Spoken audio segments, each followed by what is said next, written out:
Darrell Thompson. I'm 30 years old, left-handed pitcher. Started in D3 college, went to the Pecos League, bounced around through all the different independent leagues. Did really well in 22 with the Boomers. Was an all-star, rocking some of the gear today, and had a really good year in 22. Got signed by the Brewers. Uh, Started in Double A in 23. Made it to Triple A after a month. I was in Triple A all of last year. Uh, had surgery in December with a sports hernia. Rehab that. Was only missed 3 games to start the season. Started in Triple A again. Some drama kind of happened with the front office there. I wasn't in the plans for the big league squad, and I felt that I've thrown well enough in the past, and what I've done this year so far was good enough that I shouldn't have been put on the development list. So I asked for my release. Agent kind of helped me with that idea, and we're looking to get a better deal out of it. So it got me out of the minimum minor league contract. I should be able to make 5 to 6 times more after just having my son in April case with my wife Megan. We had him April 11th. I got a family to feed and stuff now, so I got to start making more money. And I've been putting a lot of work in for baseball, so now it's time to start making money off of it and start doing the business side of things. Now, you mentioned you've had the last 2 years have been pretty busy for you. Yeah, You were in the independent league with the Boomers, then you're with the Brewers in spring training, and you started off in Double A, then went to Triple A, as you said. And numbers were pretty good, pretty solid. And then a lot of stuff's happened with your family too. What's it like juggling all that? that's a lot. Baseball really only takes up so much of your time, so Yeah. it's just trying to keep everything off the field squared away first. That's the big secret that my college coach Kevin Anderson taught me in Shenandoah's. If you keep all the ducks in line off the field, your performance on the field usually does better. When you start trying to just only focus on baseball and then you put your outside life to on the back end, usually things don't go well. So, uh, I got a really supporting wife, really supporting family. So they really help out. And my mother in law helps out a bunch with the kid. But, so luckily on that end, everything's really good. She takes care of everything on the home base. And then, she lets me focus on baseball when I need to focus on baseball. But like I said, that's only for a couple hours out of the day. But after that, it's back home, back being a family man. And that's what matters most to me right now. I'll get back to baseball. Last year, between Double A and Triple A, you had a 4.1 ERA and a 5-4 record. And this year, numbers improved a bit, 2-1 record and a 2.5 ERA. I know you said your biggest thing was just kind of controlling the walks, but after like a year or so in the minor league system, what'd you kind of learn from that? What'd you take away from that? How do we look to improve going forward? Yeah, I think my stuff coming out of indie ball, just not having metrics on all the pitches and stuff and not doing any pitch design work. I think coming up from indie ball raw, I had really good stuff. Four seam fastball, especially, like that's my bread and butter pitch still. It's not going to be, upper 90s, but it has a lot of deception. I have a really unique delivery, really low release height, a lot of backspin on the ball. So I spin the ball really well. So it plays up really well up in the zone. It's kind of like an invisible. A lot of guys will say because they just don't know where it's going to come out of, and then when they finally do see it, it's already past them. So, metrics wise, last year was a little tough because I was only throwing four seam and sweeper, so I only had 2 pitches, and guys were sitting on that. This year, I added in a cutter, and then halfway at last year, we added in a two seam. I just got a better feel for those. Be able to have 2 different fastballs with 2 different breaking balls that are 2 different speeds. They got to respect 3 to 4 different speeds now. I think righties are only hitting 77 cents this year, and it's a lot of it's due to the cutter. So they're not just seeing the 2 pitches anymore. They got to respect it, and it's hiding my sweeper, and it's also hiding the four seam up and in late. It's helping me a lot with that. But yeah, the walks were it's kind of just knocking off the rust, and then not having a spring training. That was the big thing. Was I had a couple rehab bullpens. There was no point where it was just like, hey, we're just gonna work on velo, just let it eat and see where it goes. It was just like, hey, we understand you're only 86 to 88 right now, but we need you to pitch and execute and start working on feeling pitches off the fingers. So I kind of did what they said. Uh, in the grand scheme of things, it took me probably first month of the season to knock some of that rust off, and then at some point during that, they were like, hey, your fastball velo is not where it needs to be. And I said, all right, well, I'm going to start working on that. and then you just overthrowing everything, and then the walks get up, especially with the ABS strike zone. You're not getting those corner pitches called that you would normally get in Double A or in the big leagues. So tighter zone, overthrowing. But as the year went on, I definitely felt that I started to knock off the rust and really started to have a better feel for all my pitches in zone. Yeah, this year you said righties were hitting 77 cents on you, and total opponents are just batting 160 off you, which is outstanding. What do you think your best quality is as a reliever? At this point in my career, I would say I've already lost the big game, so I'm not scared of that anymore. You know what I mean? Uh, I've had saves in championship games in the Frontier League. In 22, I got walked off on back-to-back nights. In the Atlantic League, when I got called up, I had big outings to get us to the championship, and then I was the guy that got walked off on in game 3 against Lexington in 21. So I've already had the big losses. I already know what that moment feels like. It sucks, but I'm still throwing. I'm still playing baseball. I look at the grand scheme of things. So pretty much the worst has already happened in my in my eyes. So Mm. I only look positive now at this point. So I'm super aggressive in zone. I'm going to attack. Uh, they say pitching is part of defense, but I say it's part of offense. You got to be the guy attacking. Can't be, trying to nibble and bite corners and stuff. You got to get ahead of hitters and then, let the numbers play for themselves. Brewers were huge on that. And that's what I kind of struggled with in the beginning of the year was race to 2K. Just get 2 strikes before they get 2 balls and the numbers speak for themselves. A lot of good things happen when you do that. What are some things that most people don't know about the minor leagues? I think a lot of people don't understand the day to day. You know what I mean? Like baseball, we play a hell of a lot more than any other sport does. Uh, you know, Football plays once a week. Basketball plays 3 or 4 times a week. We play every single day, except Mondays. You know what I mean? I also don't think they understand.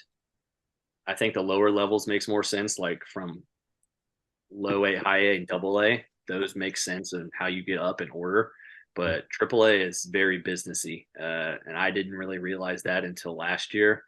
But you really start to see the business aspect of things. Uh, there's no loyalty to teams as much as you would think. I really start seeing how, like, I always wondered how guys would play for 12 different teams in their career, and I'm just like, how does that even happen? But now that I'm there, you really start to see it. It's like if they don't see you as a priority that year, you're off, and then another team finds you and they like you. So it's a lot of 1 year contracts for relievers. But besides that, I think that was the biggest eye opening thing was how it's, I don't want to say unloyal it is, but it's very business related. And that's kind of what also helped me navigate my request to ask for my release from the Brewers was realizing I don't have to be loyal to the Brewers. Like I can debut and it doesn't have to be in a Brewers jersey. It can be with any other team that sees fitting. You know what I mean? So Gotcha. it's definitely a business once you get to AAA. Yeah, so I like what you said there. You had to get on the offense for your career and, ask for a release just so you can get a better shot, but obviously play in the majors like every minor league, every baseball player wants to. 100%. Yeah. And I took a lot longer to get here than most guys. So I don't have Yeah, time. You know what I mean? So I don't exactly. have time to waste. You're only young once. So I got to, my goal is to spend 30 to 40. I spend the next 10 years in the bigs. That's my goal. So we'll see what happens. But, that's not going to happen. Brewers already said they weren't planning on it this year. So time to go somewhere else. So you asked for your release and you're talking to your agent, you got some teams interested in you, and you're explaining to me before a little bit, but I just want to talk about how during the All-Star break, a lot of roster changes happen, Yeah. and I think you're the looking draft. to possibly join a team during Yeah. that period. Yeah, sorry to cut you off there. Yeah, so the draft happens the 14th through the 16th, and I believe the All Star break is the 15th through the 18th, Yeah. maybe minus or plus a day or so. Yeah. But yeah, that's when a lot of teams are going to be shuffling because you're going to draft guys in. There's got to be roster spots to open those up.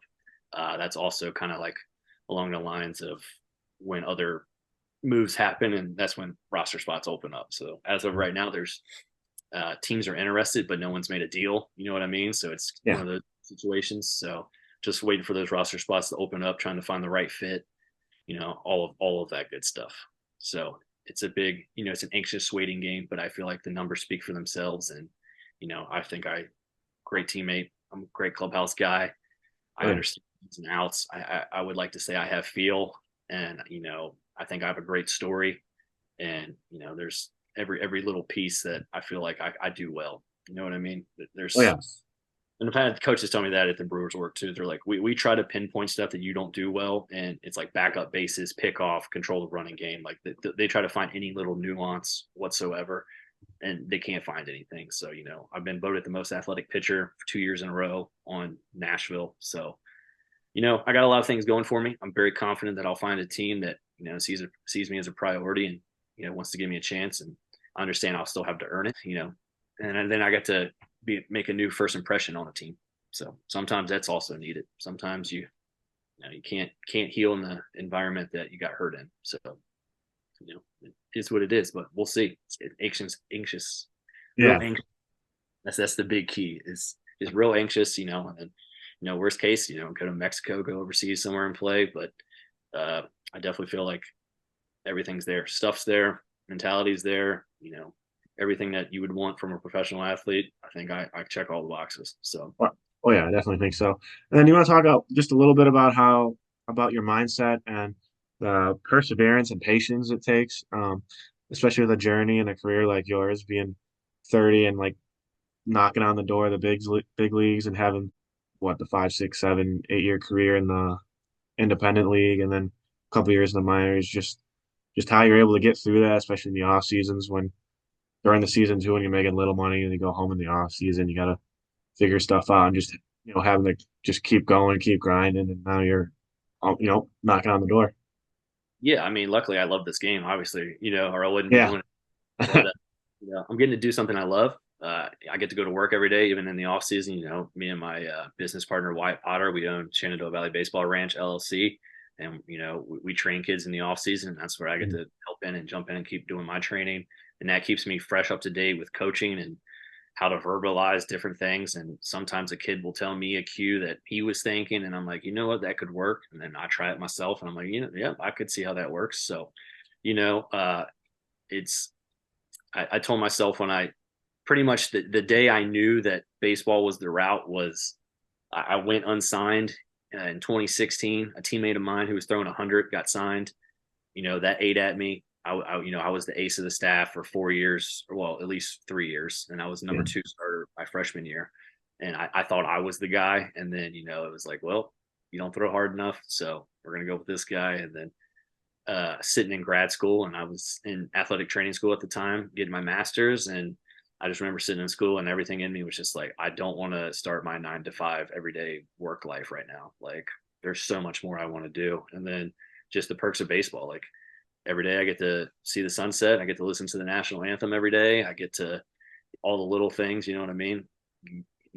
Playing sports, hanging out with a bunch of guys that all want to do the same thing, get to travel the United States, essentially get paid to travel the United States. So, uh, and I keep getting better every year. That's the big thing I told myself was like, if there's ever a point where I start downfalling, like that we're going to call it that. But, luckily I've gotten better every year. I've gotten in a better position every year. I'm starting to make more money every single year.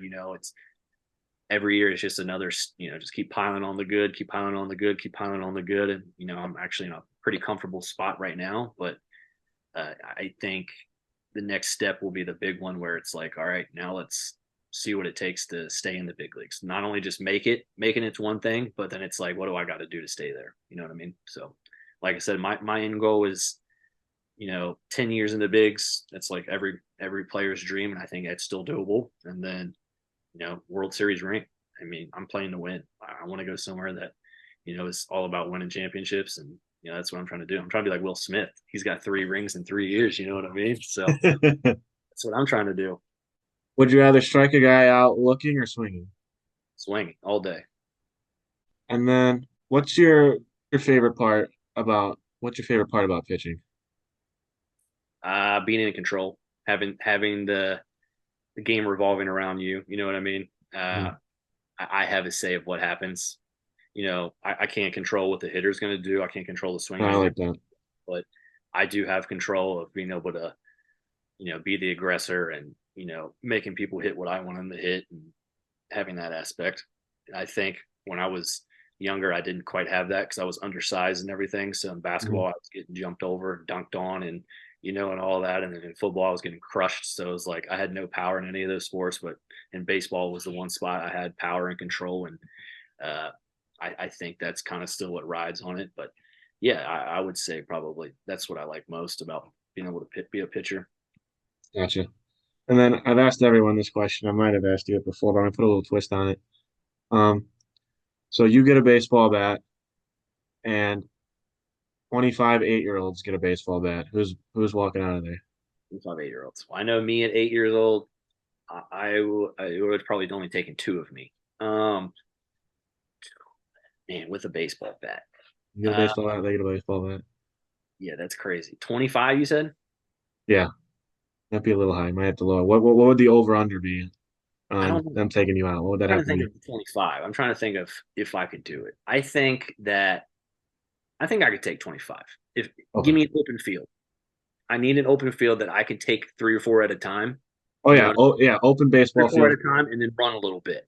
Yeah, I And got you. I got you. That's smart. we're down to 20. And then, another, and then by the time the other group catches up, I'm going to take three or four out, I keep like moving, that. moving my feet. I'm not going to stay in one spot back into a corner where they can just, maul me. So I think I could do it. I would need probably about a football field, though. I would need to be able to move and maneuver and use my legs to get away from them. What do you think your 40 time would be? Last time I tested it, it was like a 4.5, high 4.5, 4.6. You run a 4.6 40-yard dash? Yeah, most athletic guy on Nashville, dude. I told you. Yeah, it's athletic doesn't necessarily mean you're That's Usain laser. Bolt. That's a laser time. So that's not stopwatch. So I have lasers that we do training with. So I would say a four Yeah. six. I feel like I could run a 4.6 on my best time. I'd probably be in the high fours though. Wow, okay. That's impressive. I wasn't expecting that. And then, well, I already asked you that. How many times you benching 225 in your heyday? Even now, no spot. I haven't benched 225 in a while because we don't have that in our workouts. But Yeah. I definitely think three, four times at least. Okay. There we go. Definitely get a four piece up. I like that. And what's your go-to pregame music and pregame snack or meal? Uh, well, everything's been catered. That's the difference that a lot of people don't realize either. Indie ball, you're going out buying your own food Yeah, pregame. that's what I So I was like Jersey Mike's and Chipotle, just about kind of back and forth between those. sure. Now that we're catered, it changes. It's a lot of chicken and rice or chicken and steak, a lot of rice. Uh, Pregame, my favorite though. Honestly, I've been on a kick of just kicking it old school, the old PB and J. There we go. Rip two of those, a banana and a big old thing of chocolate milk. And about 2 hours before the game, I'm usually pretty set. Pre-game music, I don't DJ, but I could go a lot of different vibes. Uh, Okay. you know, I wouldn't say that I'm going to be heavy metal because I've myself have taught myself I've had to like calm down. Now as a walkout song, I use more upbeat stuff, but pre-game I just want to be chill, relax, especially as a reliever. First four innings, I'm not trying to be in a high Yeah. stress situation. I'm trying to let my body chill, stay in a very neutral state, and then that way I'm not gassing myself out. Uh, Central nervous system wise. Like I don't want to spend Gotcha. the first 4 or 5 innings anxious and amped up, and then Yeah. sixth, seventh, by the time I got to start warming up, I'm already gassed. So, uh, yeah, I would say something chill, some chill music, some good vibes music, maybe some house, some dubstep. We've been Nashville. We had some good songs flowing through this. We had some good vibes going.